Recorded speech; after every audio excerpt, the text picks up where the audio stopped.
Madame, Monsieur, bonsoir. Merci de vous joindre à nous. Dès les années 50, la France va chercher des territoires à travers le monde dans ses différentes colonies pour tester sa force de frappe nucléaire. Le Sahara algérien va devenir son premier terrain d'essai dès les années 60, moins peuplé que le nord du pays et désertique, avec son sable qui ne laisse pas trop de marques.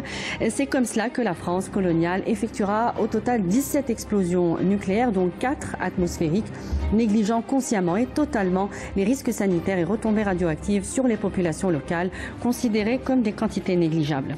Aujourd'hui, tout reste à faire dans ce dossier brûlant, comme le qualifiait laconiquement l'historien Benjamin Stora dans son rapport sur la colonisation et la guerre d'indépendance.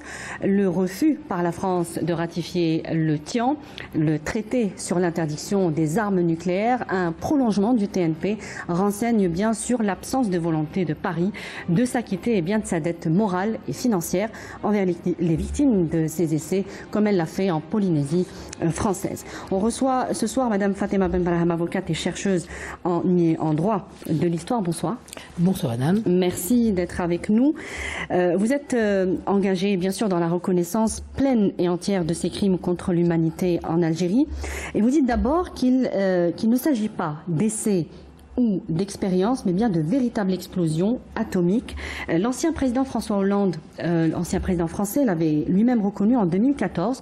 En quoi cette nuance, elle est importante, Madame Brahim? Ce n'est pas une petite nuance, c'est toute la différence.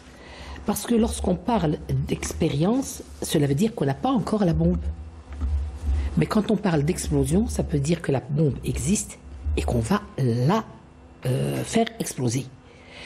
L'explosion est un véritable crime. Pourquoi, dès le début, ils ont alimenté cet amalgame? Eh bien, tout simplement parce que en 1945, vers les derniers mois de 1945, De Gaulle étant au pouvoir, il a dit « je ne vais pas rester à la traîne ». Il y avait cette course. Voilà, il y avait les États-Unis, l'Angleterre, l'URSS, qui étaient donc les maîtres de la bombe atomique et qui étaient dans le club atomique, c'est-à-dire la puissance atomique, les maîtres de la puissance atomique. Et comme excuse, De Gaulle dira « j'ai peur de leurs agissements à mon égard et donc pour être au même diapason, il me faut absolument une bombe atomique ». Et en 1946, le 20 janvier, De Gaulle part. Mais la politique fait son bout de chemin. Oui.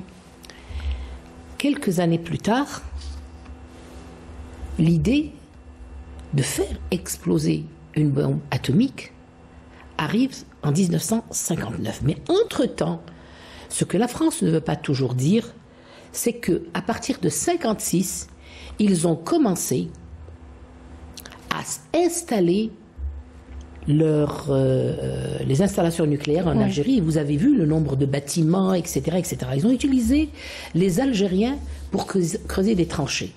Alors, ils les récupéraient un peu partout dans les villes algériennes. Ils les emmenaient dans le sud. Et au moment où ils descendaient de leur avion, alors on leur donnait une pioche et une pelle.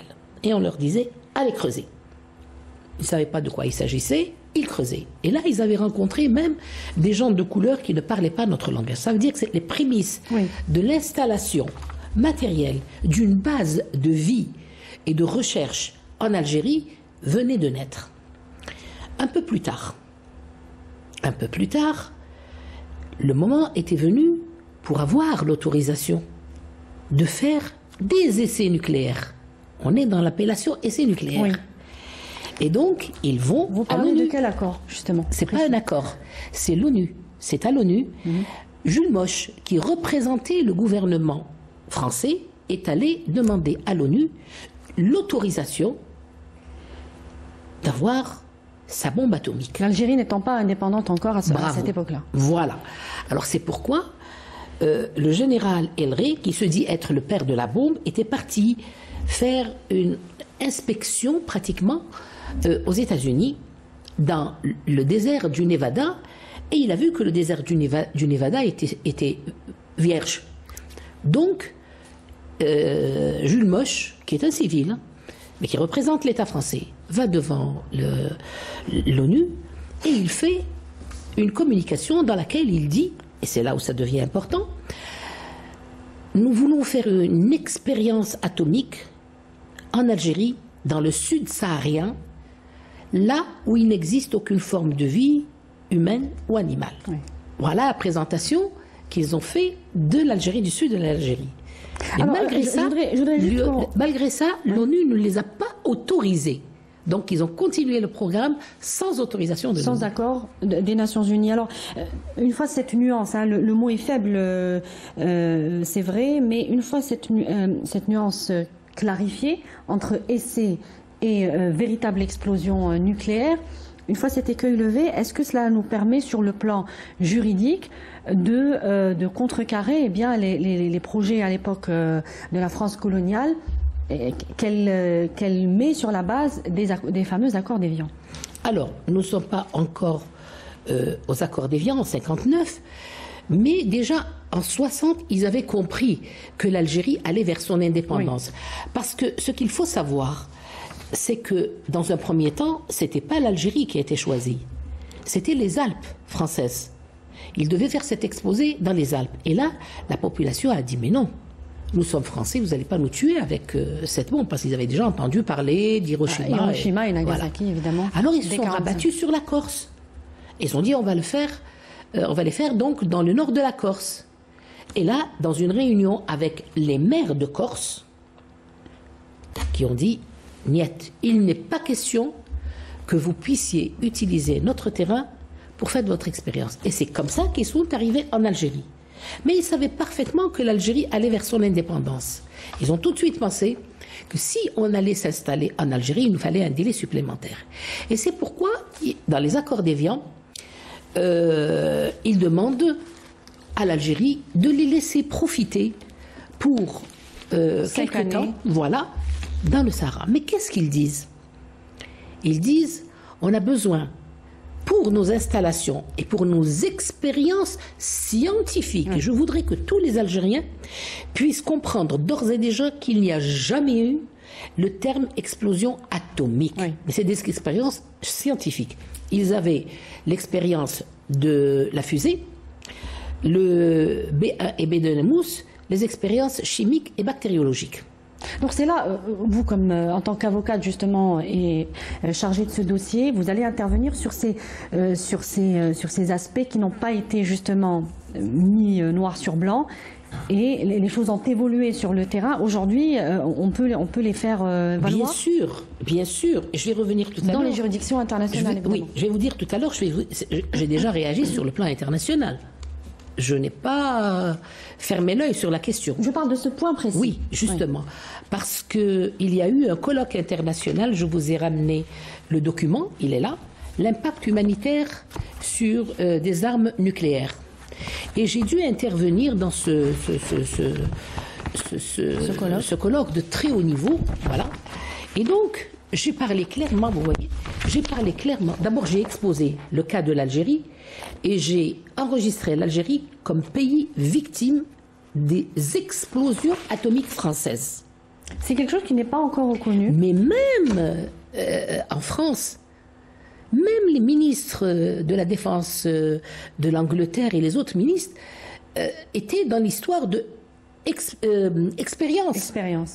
Et ils ont pensé que l'Algérie avait autorisé la France à faire ce type d'expérience en Algérie. Donc votre bataille juridique, elle commence par là. Elle commence par là. Gommer ces termes qui ne sont maintenant, pas ça y est, tout le monde, à la situation. Voilà, tout le monde maintenant sait qu'il s'agit bien d'explosion atomique et non pas d'essai atomique. D'ailleurs, vous l'avez si bien dit tout à l'heure en commençant, François Hollande, 4 jours après le colloque, il reconnaît expressément, il dit effectivement, ce qui s'est passé en Algérie, ce n'était pas des expériences atomiques. Là aussi, c'est un argument de plus pour votre... mais de véritables explosions atomiques. C'est ce qu'on appelle une reconnaissance politique. Oui. Donc, politiquement, il a reconnu. C'est un président, il était en fonction. Bien sûr. À partir du moment où le président lui-même reconnaît qu'il s'agit bien d'explosion, nous n'avons plus rien à dire. Ce que ne fait pas l'actuel président français. Si, il le fait. Aussi avec des termes aussi précis. Celui-ci est très versatile. C'est-à-dire? Il est mi-figue, mi-raisin. Quand il a besoin de vous, il vous fait de grands sourires. Et dès que vous avez le dos tourné, il dit, ne prenez pas en considération ce que je dis, faites ce que nous voulons. Donc c'est un bonhomme qui est versatile. Moi, parfois, je vous assure que je ne le prends pas tellement au sérieux. C'est pour ça que je ne lui attribue pas une importance outre mesure que la sienne. Peut-être c'est la jeunesse, peut-être c'est la méconnaissance du dossier, je ne sais pas, et peut-être c'est une vision politique qu'il voudrait nous faire admettre, et faire admettre dans son pays sur le plan international. Oui, parce que ce colloque a fait beaucoup de bruit. Les revues scientifiques ont repris pratiquement toute ma conférence sur tous les journaux, et le monde entier en a entendu parler. D'ailleurs, dans ma communication, je parle des 14 points, n'est-ce pas, que la France doit s'obliger à respecter pour l'Algérie. Le nettoyage, le ceci, le 14 points. On va y arriver justement. Alors, autre précision importante, les autorités algériennes de l'époque connaissaient sans doute très mal ou très peu les conséquences de telles explosions dans le Sahara, alors que la France n'en ignorait rien. Des études approfondies sur les problèmes de radioactivité avaient été faites après Hiroshima et Nagasaki en 1945. Il y a même des documents français qui parlent de nettoyage des sites et la preuve de la connaissance des autorités coloniales de la pollution des essais et des déchets nucléaires sur la santé des populations. Est-ce que cela tout à fait juste. Est-ce que cela aussi apporte de l'eau à votre moulin? Oui, mais moi je ne m'arrête pas du tout à ce qu'ils disent. Moi je dépasse. Moi je suis chercheur. Je vais au plus petit détail. Non, mais je parle de la méconnaissance des autorités locales, les autorités algériennes. J'arrive, c'est pour ça. Problème. Non. Les autorités locales ne connaissaient pas ce problème, pour une raison très simple. Cette zone était délimitée, c'était une zone militaire, donc elle était délimitée. Et donc aucun Algérien ne pouvait pénétrer dans ce cercle de recherche. Donc on ne pouvait pas savoir. Simplement, Bembla, vers 65, la mi-65, il s'est rendu compte qu'il y avait des expériences atomiques. Il en a parlé. Et il a voulu fermer. Nous sommes en 65, il a voulu fermer le site.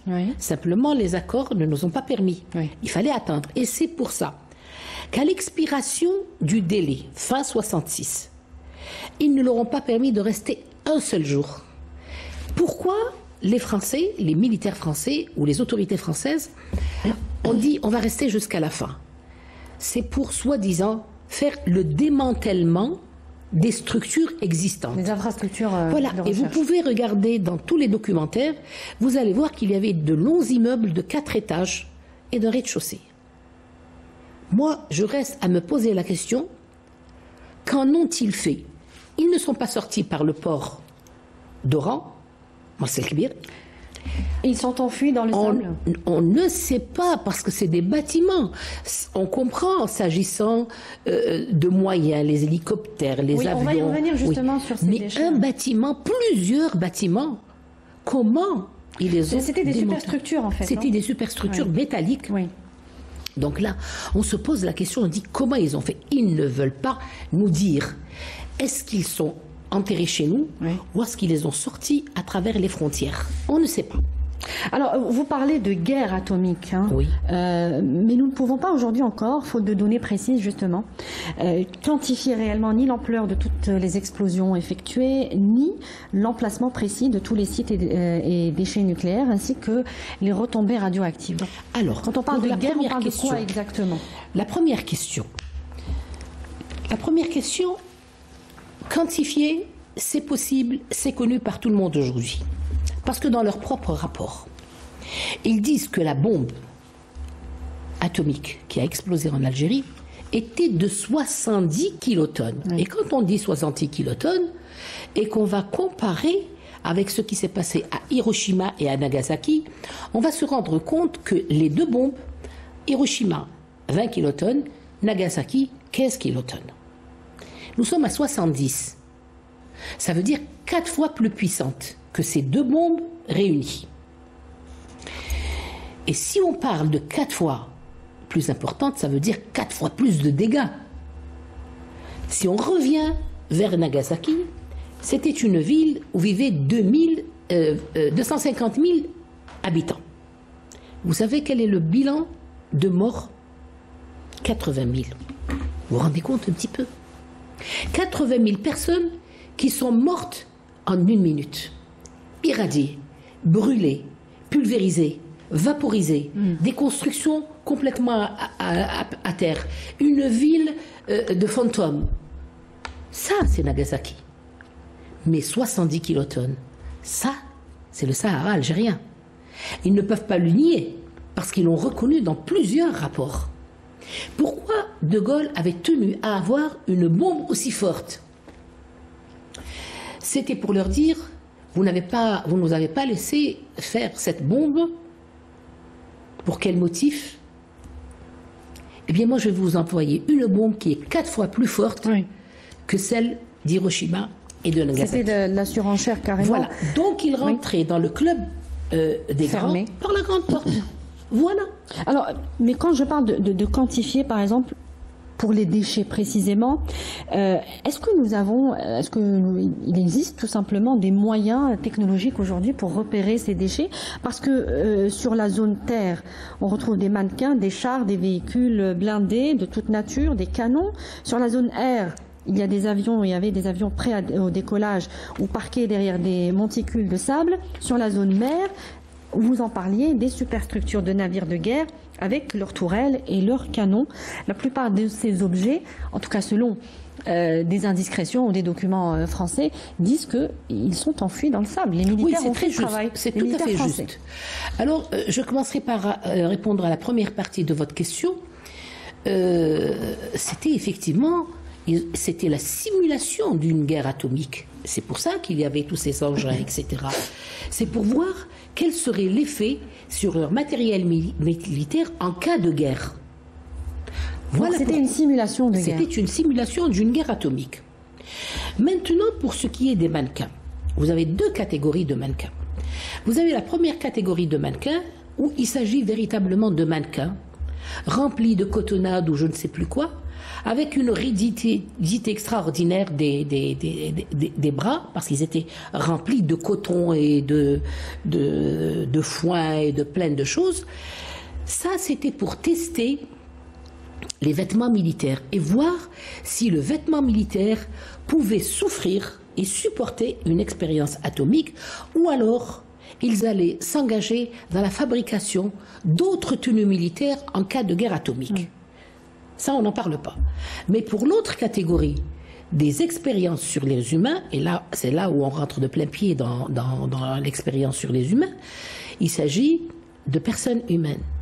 Et là, nous avons un certain Hans Gunther, qui était allemand, qui avait déserté l'Allemagne pour venir rejoindre les rangs de la France. Et il avait été chargé, dans ces 2 camions, d'aller chercher des personnes, sans aucune indication. On donne l'adresse, va chercher des personnes. Quand il est allé, il s'est rendu compte que on lui avait préparé un certain nombre de prisonniers et le reste était pris dans un camp de concentration. Ils ne savaient pas pourquoi, eux-mêmes ne savaient pas pourquoi, ils les ont embarqués dans des camions et ils sont venus sur la base. Ils ont été cloîtrés. Mais ces gens-là ont été utilisés comme cobayes. Oui. Ils ont été utilisés sur le point zéro. Alors, sur le point zéro, il est certain, c'est-à-dire comme la bombe d'Hiroshima, quand elle tombe sur un endroit, elle fait un cratère, et tous les gens qui sont autour deviennent poussière. Donc, ils ont fait leur expérience sur ces gens-là. Mais ils en ont mis d'autres, quand même, des militaires, à 50 km. Et ensuite, et ensuite, et ensuite. Et par rapport aux déchets, Madame Ben-Baraham, est-ce qu'il n'existe pas aujourd'hui des moyens technologiques pour quand même repérer plus facilement, même si nous n'avons pas les cartes qu'il faut? Tout à fait. Voilà, c'est ça ce qu'on appelle une question intelligente. On parle de déchets. La France ne veut pas nous dire où elle a enfui les déchets parce qu'elle les avait enfouis dans la précipitation. Oui. Quand elle a dit « laissez-moi finir mon programme et je pars ». Cette période a été utilisée pour enfuir les déchets, ils n'étaient pas petits. Un avion, c'est pas petit. Oui. Alors, un avion avait été utilisé pour voir l'effet de cette bombe sur cet avion, et vous avez les déclarations de certains militaires qui vous disent, lorsqu'on est allé les voir, on s'est rendu compte que ces avions s'étaient tordus comme un croissant. Vous voyez l'intensité de l'explosion.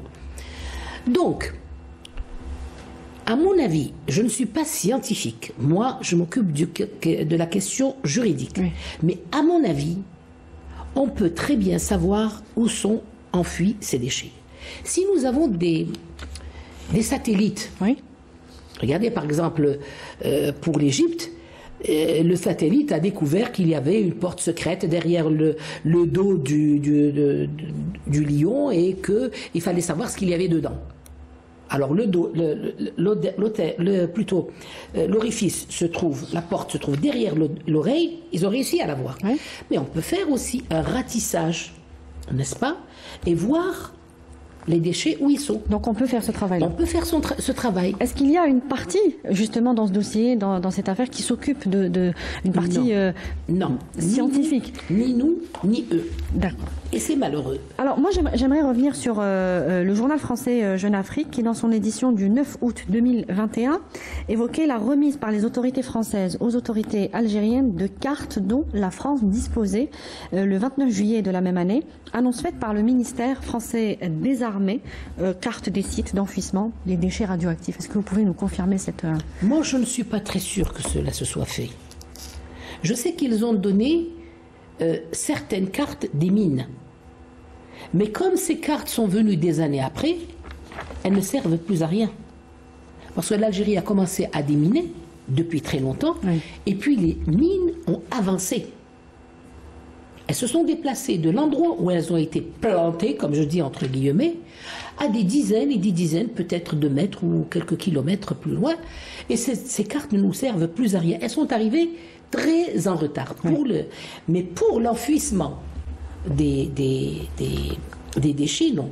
Ce qu'ils ont donné, à mon sens, c'est les cartes qui déterminent les zones. Les zones Oui. où les explosions ont eu lieu. Les zones, on les connaît. On les Avec Gain connaît. et Nickel. Voilà, mais mieux encore, les calculs qu'ils ont sont des calculs qui sont faux. Parce que lorsqu'ils vous disent c'est à un rayon de 70 km, ou 80, ou même 100 km, c'est faux.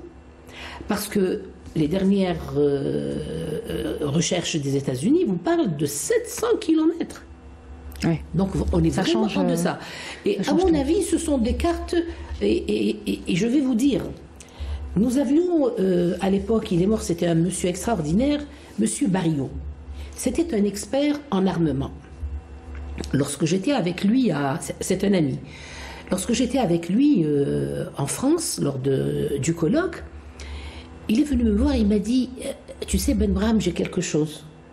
J'ai dit, c'est quoi? Il m'a dit, j'ai des documents déclassifiés.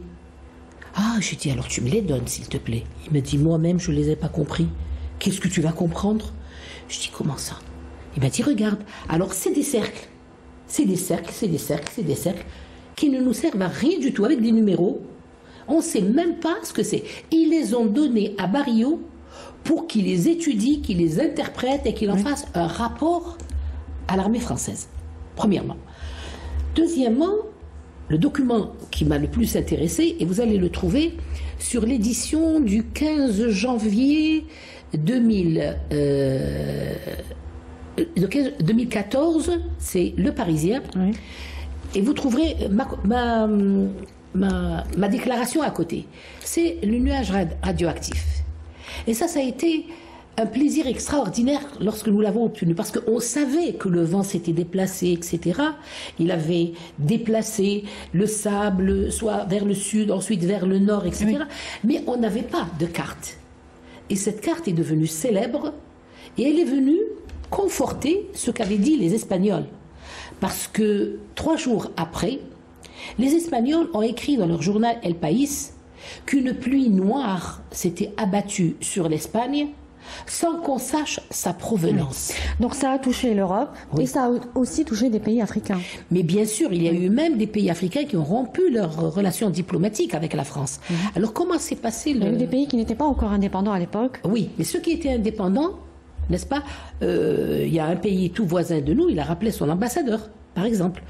Donc, ce qui s'est passé, c'est que le nuage radioactif, il monte en hauteur à un certain niveau, et avant de faire une explosion atomique, il faut s'assurer de l'atmosphère quel vent, dans quelle direction, quelle est leur puissance, etc. Tout cela n'a pas été fait, c'est ce que vous dites? Ça a été fait. Oui. Ça a été fait. Et ils ont fait exploser donc à 7h04 leur bombe atomique. Et ils avaient 2 avions qui étaient chargés de suivre le nuage atomique. Parce que selon leurs calculs, ce nuage allait vers le sud de l'Afrique et allait toucher des pays qui, à la limite, ne les intéressaient pas. Oui. Mais Dieu est plus grand que tout. Savez-vous ce qui s'est passé? Le nuage, ou le vent a tourné. Et le nuage a été pris donc dans ce retournement de direction. Les 2 aviateurs qui étaient dans des avions, qui étaient chargés de suivre le nuage et d'en faire une description, etc., etc. Ils ont été affolés. L'un est mort 4 mois plus tard et l'autre était aveugle. Alors concrètement, nous n'avons rien, monsieur.